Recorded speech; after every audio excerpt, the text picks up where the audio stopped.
안녕하십니까? 네, 안녕하십니까? 예, 유튜브 시청자 여러분. 오늘 스튜디오에 저하고 친분이 있고, 기관에서 또 나오셨어요. 오늘 좀 시장 충격이 좀 있어서, 오늘 유한타증권 디지털밸리 지점의 장영준 차장님 모셨습니다. 안녕하십니까? 아, 예, 안녕하십니까? 네, 잘생기셨어요.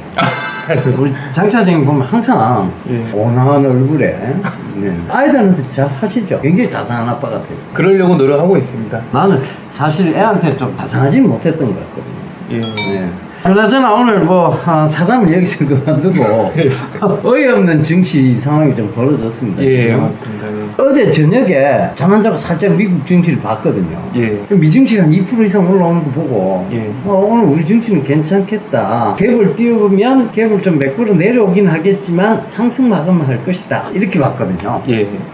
아마 대표님 뿐만 아니고 거의 대부분의 주식 참여자 같은 경우에 새벽에 5시에 이제 미국장 마감을 확인하고 아마 오늘 같은 경우에는 조금 편하게 시장을 준비했었을 것 같아요. 왜냐면 휴장이 하루 있었는데 그 휴장 하루 반영분까지 해서 굉장히 많이 상승을 했고 특히 이제 주요 종목들 상승폭이 굉장히 컸기 때문에 이제 반등 나오는 거 그렇죠. 아니야? 테슬라가 한 9% 가까이 올라와 버렸으니까. 이제 바닥이 오는 거 아니냐라고 그렇죠. 생각을 했을 텐데 저는 사실 미국장을 좀 매일 점검을 하기도 하지만 미국장보다 국내 시장이 바로 반영되거나 동조화되지 않기도 하기 때문에 야간 선물을 보는데 야간 선물이 0.6%대 상승했더라고요. 그래서 네. 생각보다 미국장에 비해서 우리나라 시장이 좀 약할 수는 있겠구나. 그리고 어떻게 보면 오버슈팅해서 좀 올라가면 음봉으로 조금 미끄러질 수도 있겠다라는 생각을 했는데 사실 오늘 정도만큼의 큰 충격은 저도 예상을 못했습니다. 그렇죠. 지금 코스닥 같은 경우 오늘 4%를 밀었고, 야, 이게 4%를 넘게 밀었어요. 그죠? 예. 이 코스닥이 4%를 밀렸다는 거는 웬만한 종목들, 좀 시총 높은 종목들 빼고, 맞습니다. 예.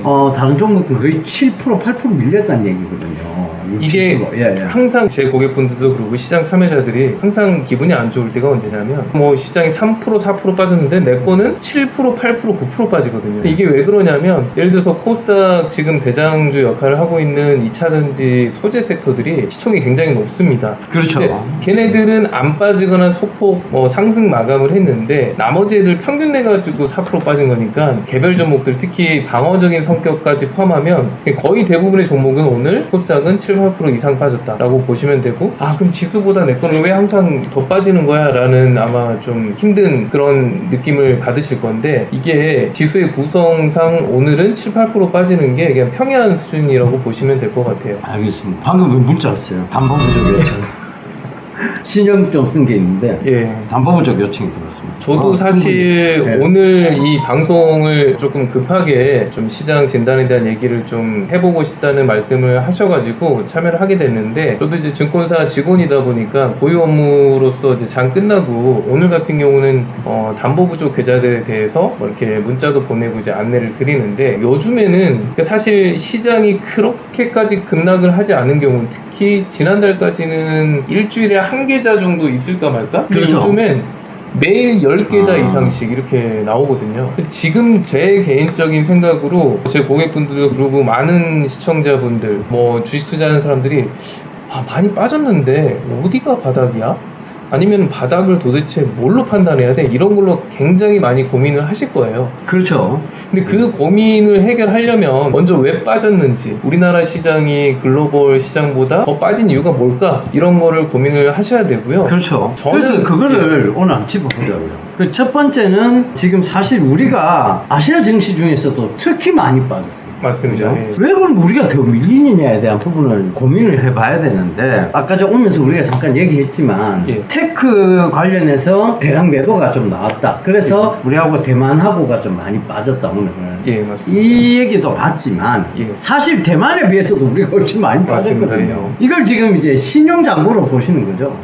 그러니까 사실 오늘 뭐 확인되지는 않았지만 예, 예. 미국의 대형 헤지 펀드 중에서 아시아 테크 섹터에 특화되어 있는 펀드가 5천억 예. 정도를 그러니까 매도를 했다는 게 나왔고 오늘 일본 시장 니케이에 비해서 대만이나 우리나라가 더 많이 빠진 이유가 대만, 우리나라가 이제 반도체 그렇죠. 섹터의 반도체 섹터니까. 시총 비중이 네. 굉장히 높습니다. 네. 그래서 뭐 하이닉스, 삼성전자 그리고 그 외 반도체 장비나 소재주들 이런 것들이 많기 때문에 상대적으로 빠진 건 알겠는데 근데 그것만으로는 설명하기가 좀 힘든 부분이 있거든요. 그래서 그게 빠졌다고 해서 시장이 밀렸긴 하겠지만 오늘이 아니라 최근의 하락은 뭔가 다른 부분에서 원인을 좀 찾아야 된다고 생각을 했는데, 저는 매일매일 장이 끝나면은 고객분들한테 아까 말씀드렸듯이 담보부족 1회차, 2회차 뭐 이런 거에 대해서 안내를 드리고, 뭐 이제 담보부족 해소하려면 어떻게 해야 된다 뭐 이런 거를 안내를 드리다 보니까 예. 제가 체감적으로 느끼는 거는 5월까지는 그런 게 거의 없었는데 6월부터 시장이 이제 빠지기 시작하면서 쉽게 말하면은 어느 정도 이제 견딜 수 있는 허들을 넘어가니까 반대 매매가 계속 되고 있어요.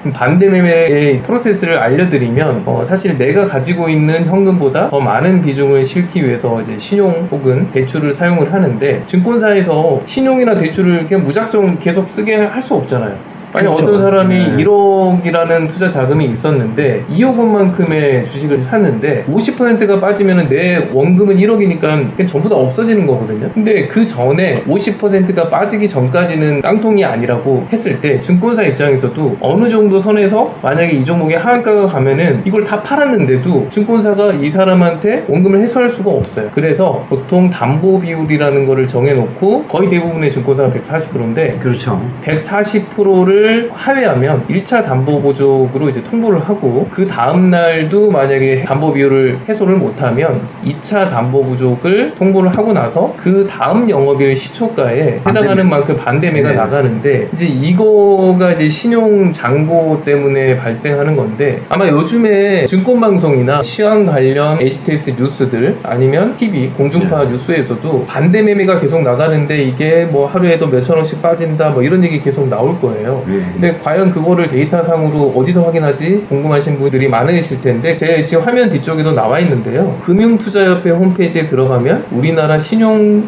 잔고 추이를 확인할 수 있습니다. 예. 매일 이렇게 확인할 수 있다. 예, 매일 확인할 수 네. 있습니다. 여기 최근 것만 제가 보면서 말씀드리면 6월 9일날 21조 7천억에서 그 다음날 21조 6,300억 쭉쭉 줄어들다가 6월 16일날 20조 6,800억, 예. 그 다음에 20조 3,500억. 이거 하루에 3,300억이 반대매로 나갔다는 거 보시면 되고, 반대매매 혹은 반대매매를 안 당하려고 그 전에 줄였거나, 그리고 6월 20일만 하더라도 또 3,000억 이상이 또 줄었습니다. 그리고 6월 21일, 이게 결제 기준이기 때문에 6월 21일 어젠데 이거는 사실 그저께까지 매도한 분에 대한 계산이고요. 그래서 다시 19조 8,500억. 그러니까 하루에 이렇게 많이 나갈 때는 3,000억, 4,000억, 적게는 2,000억씩 나가는데 이 물량들이 나오니까 시장이 받쳐줄 수 없고, 문제는 이 물량들이 나오면서 가격을 하락을 시키는데 다른 신용 잔고들도 담보가 계속 부족해지니까 그 부족분 때문에 반대 매매를 피하려고 또 팔고, 아니면 실제 반대 매매가 나가면서 또 빠지고, 또 반대 매매가 나가면서 신용 잔고가 쉽게 말해서 털렸을 때 이 미수가 납니다. 그러니까 내가 손해보면서 신용이 털리면은 미수가 나는데, 그러면 보유하고 있는 또 현금 주식을 팔아야 되거든요. 여기에 나와 있는 편은 신용잔고에 대한 내용만 나와 있기 때문에 아마 지금 신용잔고가 21조에서 19조로 한 2조 정도 줄었을 때 신용 물량이 2조가 팔렸다면 현금 물량은 한 절반 정도, 1조 이상은 더 팔렸기 때문에 최근에는 담보 때문에 한 3조 이상이 매도가 나오면서 그게 시장을 압박하는 어떤 수단으로 작용하는 것 같아요. 예. 우리가 이제 코로나 사태 때 2020년도 3월달 그때 코로나 사태 때 한꺼번에 밀고 내려왔던 적이 있었어요. 예, 그때 맞습니다. 이제 한꺼번에 신용 잔고가 다 털렸다. 예. 그때는 하루에 뭐 7%막 가까이 빠져버리고 이랬으니까. 그 리먼 사태 때도 제가 지금 정확하게 기억하는데 매일 사이드카가 예, 맞아요. 그러다 보니까 신용을 뭐 메꿀 틈도 없었어요. 그냥 막 바로 반대매매 나가고 장중에 반대매매 막 쏟아지고 맞습니다. 이래갖고 그때 사이드카가 막 걸리고 이렇게 됐었는데, 지금은 어떻게 보면 최근에 시장이 자꾸 찔끔찔끔 예. 빠지다가 살짝 반등 오고 찔끔찔끔 빠지다가 이러다 보니까 더 손해가 막심해지는 개인들이 예. 그런 경우도 있는데, 자 그럼 기억하기에 코로나 사태 때 이 신용잔고가 얼마까지 내려갔었나요? 코로나 시점 2020년 3월 최저점일 때 제가 예. 자료를 찾아보니까 코스피하고 코스닥을 합산을 판단을 했을 때 6조 5천억이었습니다. 아, 그러니까 지금 많이 줄었는데도 19조기 때문에 네. 그동안 사실 지수가 올라간 거는 개인들이 유동성을 공급을 할 때 현금으로만 산 게 아니고요.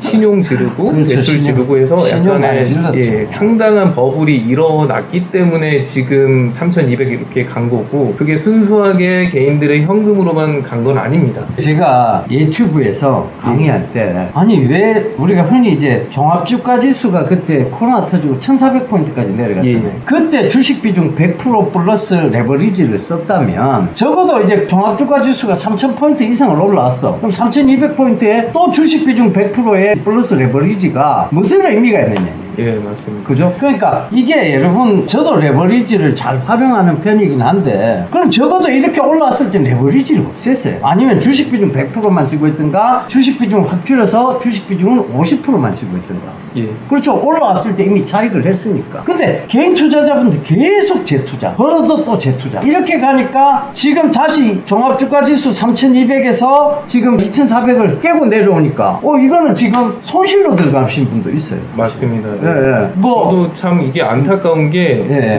제 고객분, 물론 이제 제가 컨트롤 하지는 않고 온라인으로 거래를 하시는 고객분의 이제 예를 들면, 예. 사실 그분도 코로나에 대한 효과를 상당히 봤죠. 사실. 수혜를 보셨구나. 예, 예. 공격적으로 레버리지를 사용하시던 분이기 때문에 제 기억이 맞으면 코로나 저점 부분에 한 5억 원 정도의 예수금으로 이제 거의 풀로 레버리지를 사용하셨는데 사실 그때 뭐 어떤 분들 다 많이 올랐으니까 그래서 정말 최고점 찍었을 때가 수정예탁금이 35억 계좌 원금 기준으로 따지면 7배가 됐으니까 600% 수익이었는데 그때 코로나 최저점이 1,400대였지 않습니까? 근데 지금 아직 많이 빠졌어도 2,300대입니다. 계속 풀신용으로 끌고 가다 보니까 최근에 잔고를 확인해 보니까 5억 밑으로 이제 다시 내려갔더라고요. 그래서 이 개인분들이 많이 올라갔을 때 내가 만약 뭐 1억짜리 계좌가 2억이 됐다. 정말 네. 코로나 상황 때문에 사실 그 2억이 됐을 때 현금으로 2배가 난 사람도 있겠지만 신용이나 대출을 통해서 레버리지로 실제로 수익률은 50%인데 레버리지를 통해서 2배가 되는 경우도 있거든요. 조금 욕심을 낮추고 일부 현금 비중을 늘리거나 아니면 그때부터는 레버리지를 낮춰야 되는데 이게 사실 실제로 이렇게 갑작스런 뭐 급격한 수익이 눈에 보이다 보면 또 욕심이 생기죠. 욕심이 생기고 통제가 안 돼요 사실.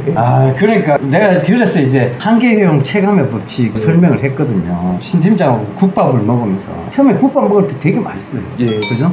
그러다가 이제 너무 배가 고프고 처음에는 배가 고프니까 당연히 맛있을 수밖에 없죠. 예. 두 번째 그걸 시켰어. 맛이 뚝 떨어지거든요. 맞습니다. 예. 근데 이걸 이제 주식시장에 좀 적용을 해보면 첫 번째 크게 먹었단 말이에요. 그러면 종합주가지수가 어느 정도 고점이 왔다 싶으면 그때부터 욕심의 크기를 줄여야 되거든요. 맞습니다. 예. 왜냐하면 그만큼 배부르고 맛있을 수 없는 상황이잖아요. 그걸 체감의 법칙을 딱 느끼고 내 욕심의 크기를 줄이거나 안 그러면 투자 금액을 줄였어야 되는데 이 욕심의 크기를 그대로 가져가 버린 거예요. 그러니까 어떻게 됐냐, 오히려 손해를 보는 경우도 생겼다는 거죠. 그런 분들 많아요 지금 주변에. 진짜 많습니다. 많고. 근데 사실 이게 지수도 많이 빠졌지만 개별 종목은 지금 지수 하락보다 훨씬 큰 경우들이 많기 때문에 코로나 시작했을 때 1700대 이하에서 주식을 처음으로 시작하신 분이 지금 지수가 2300대면 이론적으로 보면은 그래도 한 40%는 수익이 나 있어야 되거든요. 네. 거의 대부분 보면은 1700대에 시작하셨어도 이 공격적인 투자를 계속 특히 레버리지를 사용하신 분들은 지금 손해죠. 구간에 손해가 아니라 오히려 뭐 반토막 사실 그 코로나 사태 이후에 시총 굵직한 신규 상장주들 예. 되게 많았잖아요. 맞습니다. SK 바이오사이언스, SK 바이오팜, 그죠? 그리고 뭐 카카오 계열의 예. 게임즈 뭐 페이가 있었고요. 네. 그다음에 크래프톤이라는 게임 대장주도 있었고 그래서 제가 또 오늘 데이터를 찾아본 게 어떤 거냐면 과연 지금 신용이 이만큼 늘어나서 코로나 최저점일 때 6조 5천억을 찍었는데 지금 줄었어도 19조거든요. 그럼 이게 어느 정도가 적정선일까? 아니면은 언제까지 빠져야 되나를 좀 고민을 해봤습니다. 그래서 2020년도에 현재 지수 정도에 했던 그러니까 오늘 2300대 중반 이 정도의 시점에서 과연 신용잔고가 얼마였는지를 확인을 해보니까 15조 정도였더라고요. 예. 근데 과연 그때의 15조하고 지금의 15조를 동일하게 평가할 수 있나라고 생각을 했는데 그렇진 않죠. 그렇진 네, 않습니다. 네. 왜냐하면 이게 또 KRX 데이터를 보는 사이트를 들어가면 우리나라 전체 시총에 대한 걸 확인할 수 있거든요. 오늘 기준으로 우리나라 전체 시총이 지금 2,200조 정도입니다. 코스피하고 코스닥이 합친 게요. 그럼 우리가 생각할 때 그러면은 과거에 2,300대 있을 때도 우리나라 시총이 전체 2,200조였나? 그렇지는 않습니다. 왜냐하면 최근에 말씀하셨듯이 시총이 높은, 특히 이제 LG에너지 솔루션이 시총이 거의 100조 가까이 되는데 이런 거물급 대형 시총 높은 종목들이 상장하다 보니까 지수는 그대로인데 우리나라 전체 마켓 캡은 커졌어요. 그렇죠. 그럼 외국인들 입장에서는 이게 한국에 대한 비중을 고민을 했을 때 그냥 동일한 지수였을 때 동일한 비율이면 오히려 더 투자를 한 거랑 마찬가지거든요. 그렇죠. 그 외국인 입장에서 이제 시장에 대한 투자를 할 때 한국 시장 아니면 일본 시장, 중국 시장 이렇게 전체를 보고. 포트폴리오를 한다고 했을 때는 네. 사실 이런 새롭게 상장된 종목들 때문에 오히려 줄여야 되는 부분이 있어요. 한국에 대한 비중을 그대로 가져간다 하더라도 더 줄여야 되는 부분이 있었겠죠. 그래서 제가 그 당시에 신용 잔고를 확인해 보니 15조 정도더라고요. 네. 근데 지금 시총이 그때 당시에 동일한 2,300대 중반대 시총보다 15% 정도가 올라와 있습니다. 그래서 신용 잔고를 15조에서 15%를 높여서 계산하면 물론 이제 조금 외부 환경이 다르긴 하지만 그때 당시 정도의 신용 잔고로 가면 17조 2,500억이거든요. 근데 지금 19조 8,500억이 이틀 전이고 이거는 결제일 기준입니다. 그게 무슨 말이냐면 내가 지금 신용 잔고를 털었어도 이 데이터에는 아직 포함이 안 됐을 텐데 그렇죠, 그렇죠. 예, 어제 어제 뭐, 판 사람도 아직 이 데이터는 안 나와 있어요. 여기에 6월 21일이라고 나와 있는 거는 지난주 금요일 날 네. 매도한 분까지 나온 게 19조 8,500억입니다. 그럼 여기서 제가 단순하게 계산했던 과거의 지수 정도의 신용 잔고로 빠지려면 2조 5천억 정도가 더 빠져야 되는데 지금 이 데이터 같은 경우에는 어제 그리고 오늘 데이터는 포함이 되어 있지 않습니다. 근데 제가 이게 추정을 할 수는 없지만 오늘도 상당 부분이 좀 많이 털렸어요. 예. 왜냐면은 지금 그렇죠. 담보 부족이 나와서 시초가에 매도가 되면 한 시초가에 시장이 어떻게 될지 모르니까 그리고 이게 모든 종목들에 대한 시세를 확인할 수 없기 때문에 이게 너무 많이 빠지는데 한다고 매수가 들어오지 않고 그냥 반대 매매가 커지면은 그냥 왕창 많이 나가면서 근데 크게 오늘 나가는 모습은 예. 시초가의 반대 매매가 꽤 나오는 모습이었어요. 예, 맞습니다. 근데 네. 꽤 나왔는데 그 반대로 그걸 역이용해서 요즘에는 시초가에 반대가 많이 나왔으니까 요거를 시초가에 들어가서 단타로 조금 오늘은 그래도 너무 많이 빠진 종목들은 반응 나오겠지. 전체적으로 좀 운동 나오더라도 그렇게 들어가신 분들이 뭐야? 계속 밀리네? 나 담보 부족 나게 생겼는데 그럼 내일 시초가 이러다간 안 되겠어. 리스크 관리하면서 또 빼거든요. 네. 장중에 줄이는 금액도 있기 때문에 그러니까 이게 악순환을 부른 거야. 예, 내가 맞습니다. 보니까. 예. 그래서 대략적으로 지금 이틀간 5천억 정도가 줄었다고 하면 그냥 제가 생각하는 이론적으로는 과거 정도의 데이터로 회계해서 이제 시장이 어느 정도의 신용 잔고 부담이 없어지려면 한 2조 정도가 더 나와야 되는 것 같아요. 물론 뭐 이제 데이터 값으로 우리 장 차장님께서 얘기는 하셨는데 데이터 값이 정확하게 또 주식시장에 적용되지는 않아요. 맞습니다. 사실은. 예. 그런데 그래도 그 데이터 값을 무시해서는 안 됩니다, 여러분. 예. 그러니까 지금 사실 우리가 왜 바닥이라면 인식을 못하느냐면 이게 생각지도 않은 물량들이 계속 나온다는 맞습니다. 거죠. 그게 지금 우리가 생각지도 않았던 그 물량은 결국 신용잔고에 대한 부분이었던 거예요. 예. 그리고 오늘도 분명히 시초가가 갭을 띄워야 되는데 오늘 시초가가 하락 출발했단 말이에요. 예. 그 이유는 역시 신용 반대 매매에 대한 부분이 분명히 존재했을 것이다. 충분히 예측 가능한 영역이었어요. 그래서 그걸 좀 생각해 보시면 될 것 같고. 자, 뭐 이제 바닥권 영역 예. 사실은 곧 다가올 거라고 생각을 하십니까? 예, 맞습니다. 뭐 신용 잔고도 좀 줄기 시작하고 이러면 바닥권 영역이 다가올 것이다 이렇게 보고 있는 건데 저는 사실 어제 그렇게 얘기를 했거든요. 제가 이제 폭풍 세일 중이다 우리나라 증시는. 예. 지금 왜냐 사실 물가 상승률 대비 그다음에 부동산 상승률 대비 그러니까 이제 상장사라는 게 보통 특히 이제 대형주들 있잖아요. 예. 우량 기업들은 공장 부지라든가 이런 땅을 많이 보유하고 있잖아요. 그죠? 예. 이마트만 해도 지금 이마트 본사 건물 그만 팔아도 그죠? 본점 건물. 예.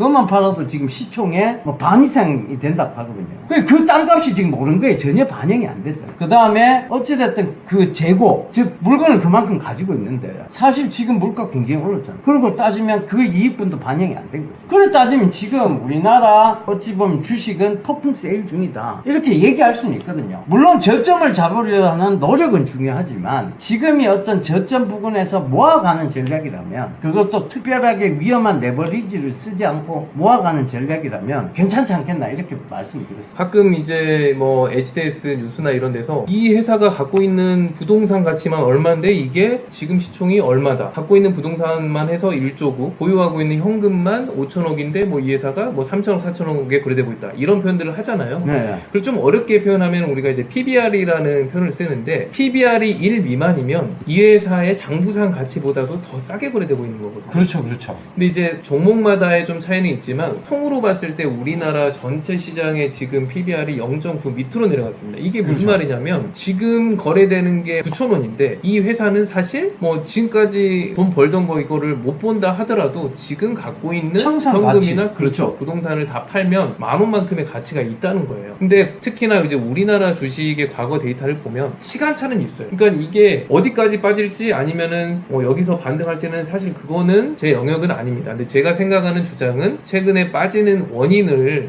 신용 담보로 봤기 때문에 한 2조 정도 이상은 더 빠져야 된다고 보는 건데, 그거는 최근에 수급적인 문제고 예. 그게 아니라 이 회사의 가치, 우리나라 전체 시장의 가치로 보면 지금 너무 싸요. 싼데 그렇죠. 그게 바로 반등할지 언제 반등할지 모르지만 항상 데이터로 보면 PBR 1배 미만에서 분할 매수하면 결국에는 오버슈팅 구간. 왜냐면 지금 장부 가치에다가 이 회사가 계속 벌어들이는 미래 가치가 있기 때문에 항상 주식은 버블 때는 PBR 1배 미만에서 이제 1배 이상으로 한참 슈팅을 나오거든요. 근데 그렇죠. 지금은 할인 구간이 맞고, 다만 그게 언제까지의 바닥을 찍고 갈지는 모르기 때문에 할인폭을 어디까지 키워주느냐, 그렇죠. 예. 이것만 모를 뿐이고, 할인 기간이 어디까지 맞습니다. 이어질 예. 것이냐, 이것만 모를 뿐이에요. 사실은 그걸 할인 기간이 언제까지 주어지고 할인폭이 어디까지 딱 주어진다 하는 걸 알면 그건 정답이나 마찬가지죠. 맞습니다. 예. 그거 알면 돈 못 벌 사람 없습니다. 그러나 그거를 우리가 예측하기는 조금 어려운 영역이니 지금 저평가되어 있는 구간을 잘 이용한다면 예. 결국은 이제 주식이라는 게 늘 장기적으로 봤을 때는 굉장히 이성적이고 합리적이고 현실적으로 넘어왔거든요. 예, 맞습니다. 지금은 사실 이 구간을 보면 굉장히 비이성적으로 보이고 비합리적으로 보이고 비현실적으로 보입니다. 그런데 이 구간은 언제나 지나왔어요. 맞아요. 안 지나왔던 적은 없습니다. 우리가 리먼 사태 때도 그랬고, 사실 그 걸프전 때 그때도 순간적인 폭락은 있었지만 그보다 훨씬 더 많이 올랐고, 맞습니다. 리먼 사태 때도 충격 굉장히 컸지만 결국은 그보다 훨씬 더 많이 올랐죠. 맞습니다. 예. 그러니까 이제 장기적으로 봤을 땐 합리적으로 올라온다는 거예요. 그래서 그 부분을 생각해 본다면 지금은 폭풍 박앤세일 중이다. 예. 그런데 그 박앤세일이 언제까지 이어지고 그 박앤세일의 폭이 어디까지인지는 모른다는 거예요. 그렇죠. 그래서 제가 이번에 결심을 하나 했어요. 제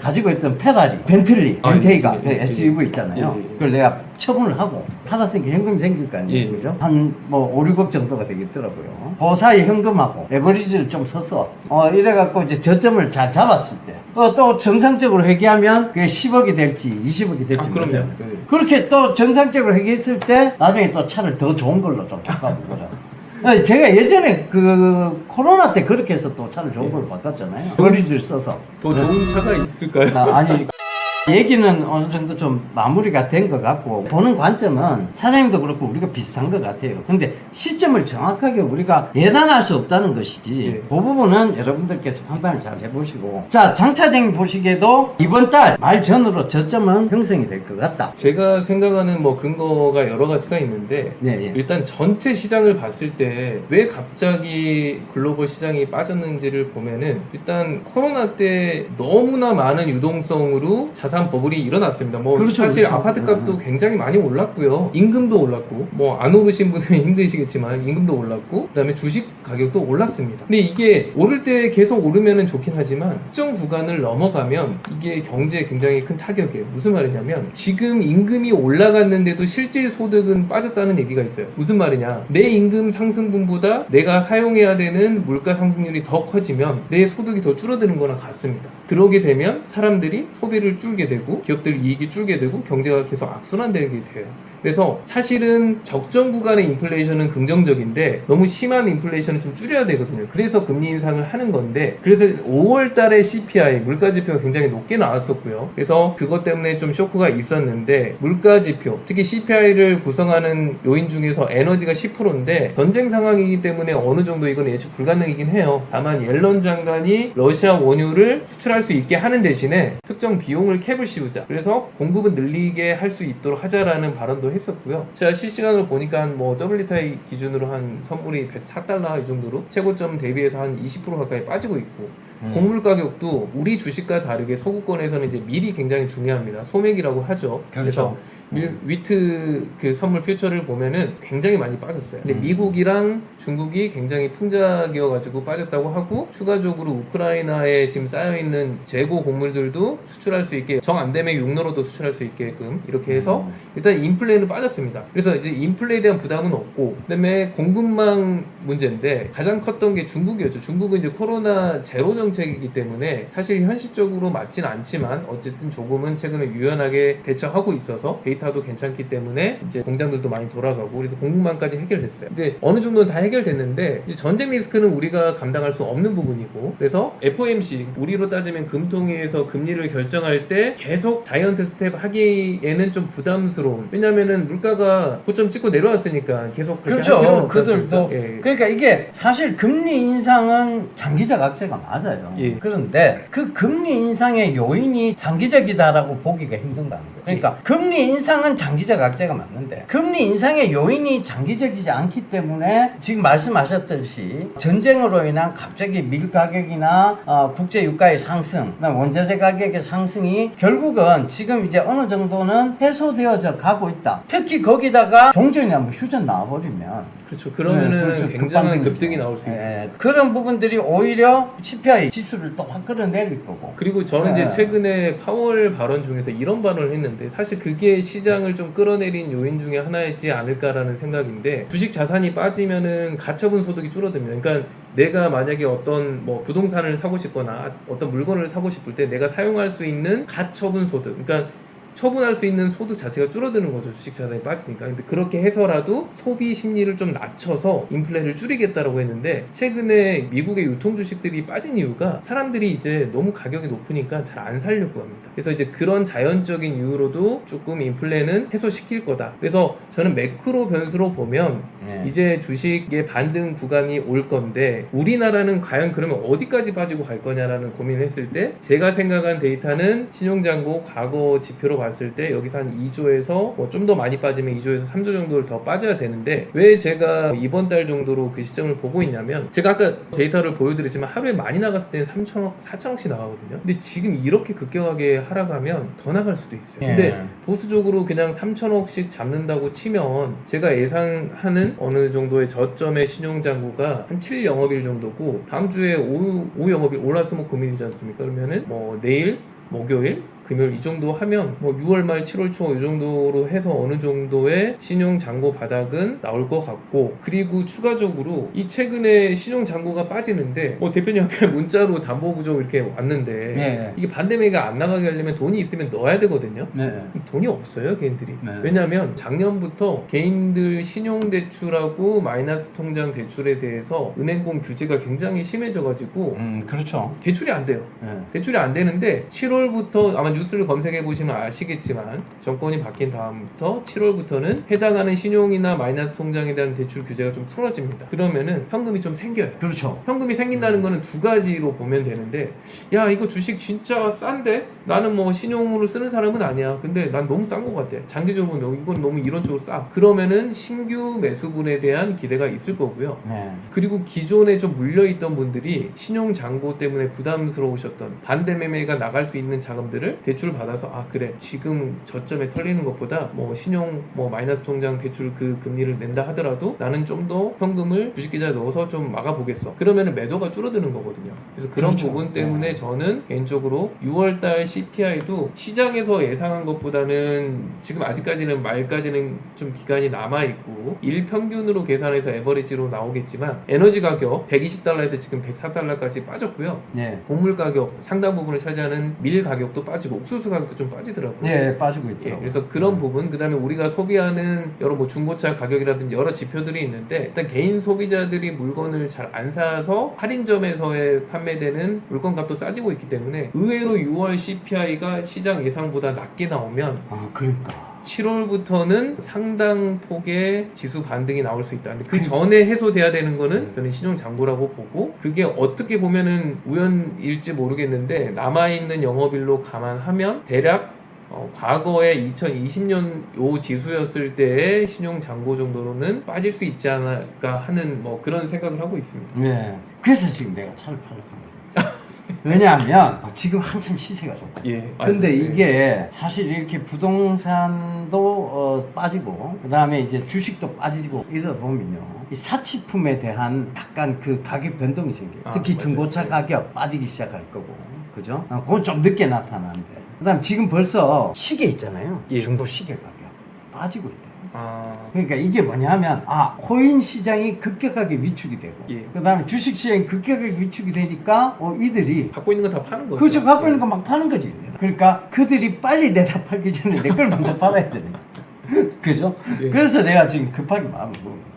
사실 중고차 가격이 미국 CPI에서도 상당 부분 그렇죠. 영향을 상당 부분 하는데, 차지하죠. 지금 말씀하셨던 부분 외에도 그동안 사실 중고차 가격이 굉장히 강했던 이유는 좀 다른 부분인데, 이 신차를 만들려고 할 때 자동차용 반도체가 필요한데 자동차용 반도체가 좀 부족했어요. 쫄티지가 났는데 많은 분들이 저한테도 궁금해 하시더라고요. 아니 자동차용 반도체 그거 지금 반도체 공장도 뭐 이렇게 굉장히 많이 판매한다고 하는데 왜 그거 부족하다는 거야? 자동차용 반도체는 사실 뭐 메이저 업체들한테는 돈이 안 돼요. 돈이 안 되는데 더 부가가치가 높은 반도체를 만들기 위해서 그 공장을 사용해야 되는데, 부가가치가 낮은 자동차용 반도체를 만들 수가 없으니까 그 공정을 부가가치가 높은 뭐 디램이나 뭐 낸드 이런 걸로 사용하겠죠. 그러다 보니까 계속 부족하고, 이게 부족하다 보니까 자동차 생산이 안 되는 겁니다. 그래서 신차를 사고 싶어도 요즘에 혹시 그 대표님도 혹시 알아보셨는지 모르는데 주변에 신차 사려고 좀 인기 있는 모델을 예약을 하면 뭐 1년 걸리고 그렇죠. 1년 그러더라고요. 기다려야 된대요. 1년 걸릴 바에 그냥 중고차 중에서 내가 좀 괜찮게 생각한 걸 사겠다, 이런 수요들이 늘어나서 가격이 좀. 그렇죠. 중고차 가격이 형성되는 올라가니까 CPI도 또 다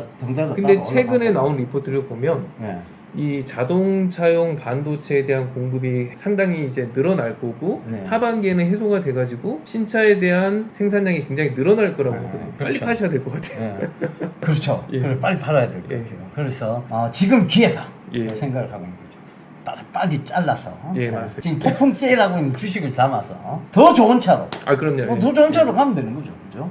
예, 그런 희망을 품고 우리가 이제 또 살아가면 되는 거고. 그죠? 맞습니다. 예. 자, 오늘 참 재밌고 유쾌한 얘기 그리고 유익한 얘기 많이 나눠봤는데, 사장님께 단도직입적으로 뭐 하나 좀 여쭤보려고요. 저는 사실 국제유가 100불 시대는 없다 예. 이렇게 얘기를 했거든요. 근데 보기 좋게 틀렸어요. 예. 근데 그거는 뭐 어쩔 수 없는 전쟁의 특수성 때문이었습니다. 그럼요. 예. 지금도 마찬가지로 국제유가 100불 시대를 맞이하니까 사람들이 굉장히 당황해요. 100불 시대 이상이 돼버리니까 경유가가 막 올라가고 이러니까 굉장히 당황하는 거예요. 그러면서 최근에 전기차를 굉장히 많이 교체를 했어요. 예. 제 아는 분들. 그래서 저는 배터리 시장 안 끝났다. 예. 네, 그렇게 보고 있고, 그다음 새로운 어떤 시장이 열릴 것이다. 그게 이제 UAM 이렇게 보고 있고, 예. 이게 전기 수요가 계속 필요하니까 원전, 예. 스몰 모듈러 리액터, 그러니까 SMR이라고. 네, SMR 소형 원전, 요 섹터들은 살아남을 것이다. 예. 거기다가 최근에 우리나라 조선의 수주 소식이 계속 들려오잖아요. 예.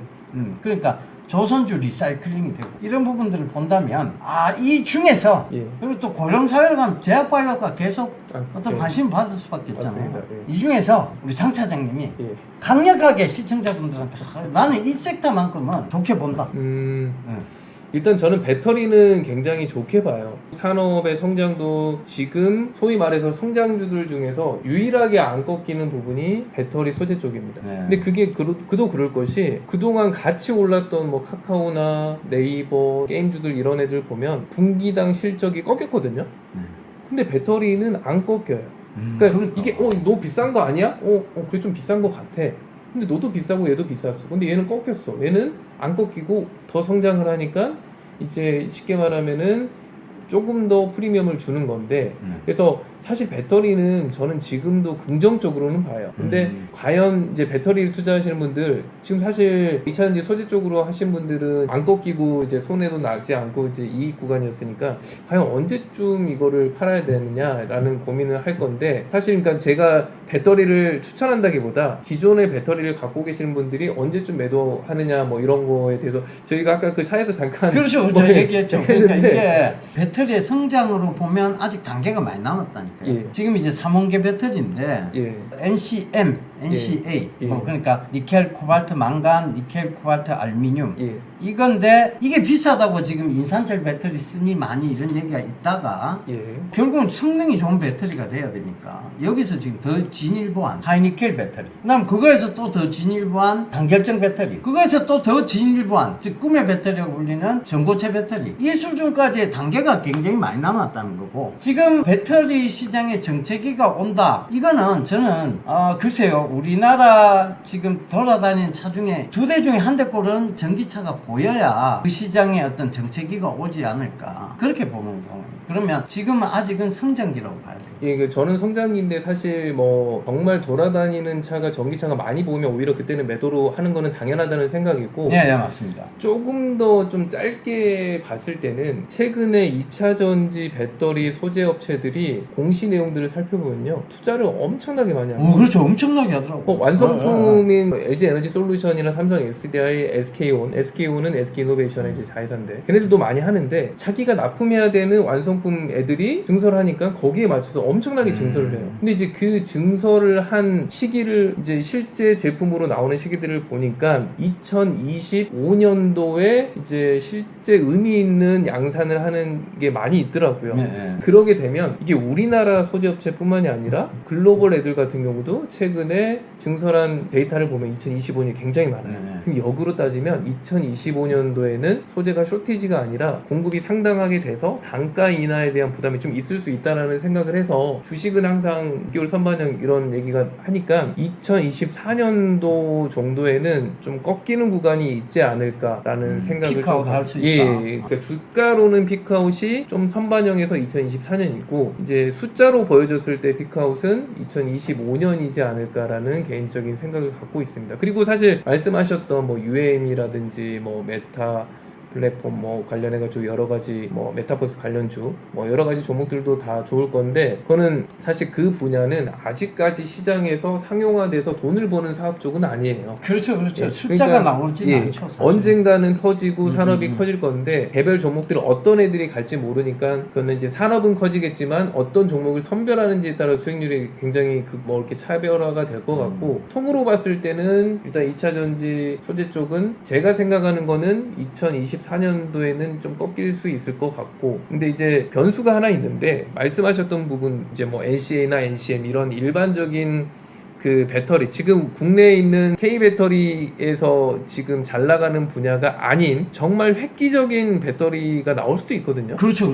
그때는 또 얘기가 좀 달라요. 예, 좀 달라집니다. 그래서 네. 그런 거는 항상 뉴스플로우를 좀 접해야 되는데 대신에 이게 어떤 게 있냐면 어떤 효율이 굉장히 좋은 배터리가 있다 하더라도 이걸 공장을 짓고 그다음에 실제 시가동을 해보고 시제품을 나와서 이제 그렇죠. 안정적으로 여유를 하려면 나와야지. 한 3년 4년간 걸리기 맞아요. 때문에 네. 심리적으로는 빠질 수는 있지만 실제 데이터상으로는 2025년까지는 저는 성장한다고 보고 있고 네. 그래서 선반영 따지면 2024년도에는 조금 부담스러운 구간으로 진입할 수도 있다 이런 생각입니다. 알겠습니다. 그 개인적으로 하나 여쭤보고 예. 저는 지금 한국 항공우주 되게 좋게 보고 있거든요. 예. 왜냐하면 우리나라가 사실 반사적 이익을 누린 거예요. 미국이 보잉이나 록히드 마틴이 이제 공급을 안 하면서 우리나라 이제 고등기 수출, 고등훈련기, 그 다음에 이런 것들이 굉장히 조금 카이한테 지금 호재로 작용하고 있고. 예. 사실 하늘길은 지금 열린 거나 똑같잖아요, 그죠? 예, 맞습니다. 그래서 저는 최근에 제가 이렇게 얘기를 했어요. 여기 이제 예티브에다가 이거 내 10만 원 안 가면 못 받겠다고. 때려주기도 10만 원 간다 이렇게 얘기했거든요. 어떻게 보세요? 한국 항공 장기 롱통으로는 충분히 갈 수 있다고 생각을 하고 네. 다만 이제 그 시청자분들이 주식을 매매를 하실 때 네. 이제 저는 이런 말씀을 드리고 싶어요.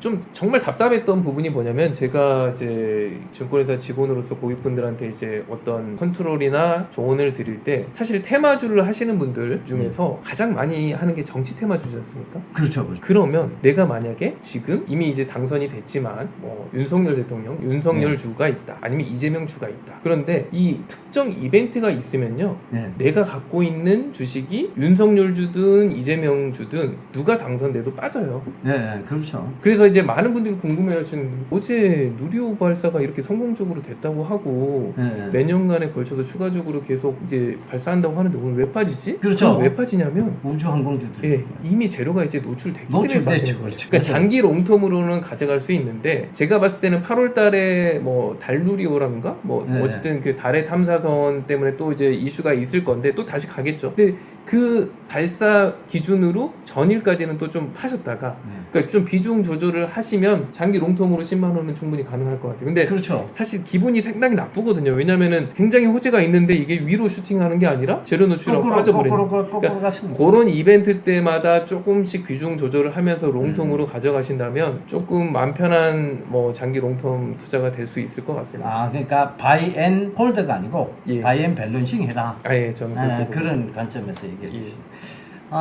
저는 이제 장기적인 관점에서도 좀 좋게 보는 이유가 카이가 이제 숫자가 나오기 시작한 거예요. 예. 그러니까 우리가 흔히 기관에서 쉽게 투자를 하려면 숫자가 명확히 나와줘야 맞습니다. 지켜야 되거든, 그죠? 거의 뭐 우리가 시즌이 확 날아갈 때 사실 시즌이 숫자가 지키기 때문에 맞습니다. 확 날아간 거잖아요. 그죠? 예. 그러니까 이 카이가 여러 가지 지금 사업을 진행하는데 특히 이제 지금 노화된 우리나라의 전투기들 이런 걸 또 개조해서 후진국에 또 파는 예. 이런 것까지 한대요. 그러면 이제 숫자가 명확하게 더 나올 것이고 그러다 보면 이제 카이의 앞날은 조금 더 좋지 않겠나 그런 의미예요. 근데 이 전략도 맞는 것 같아요. 바이 앤 밸런싱 이슈가 있을 때 미리 분할 매도 해놓고 예. 또 이슈가 사라져서 좀 빠져주면 다시 분할 매수하고 맞습니다. 그것도 좋은 전략인 것 같습니다. 자, 오늘 정말 너무 좋은 얘기 많이 나눴습니다. 다음에 또 출연해 주시죠. 아, 예, 알겠습니다. 예. 불러주시면. 열심히 그리고 하겠습니다. 우리 또 시청자분들께서 우리 잘생긴 장 차장님께 질문을 많이 남겨놓으시면 제가 항상 그 체크해놨다가 질문을 또 해드릴게요. 예, 알겠습니다. 예, 여기 예. 질문 주시면은 제가 열심히 답변을 전달하도록 하겠습니다. 예, 알겠습니다. 우리 오늘 장 차장님 이만 보내드리고 우리 또 한참 얘기했다고 배가 고파요. 예, 밥 먹으러 가시자고요. 예, 알겠습니다. 자, 시청자 여러분, 저희 이만 물러가도록 하겠습니다. 바이바이! 감사합니다.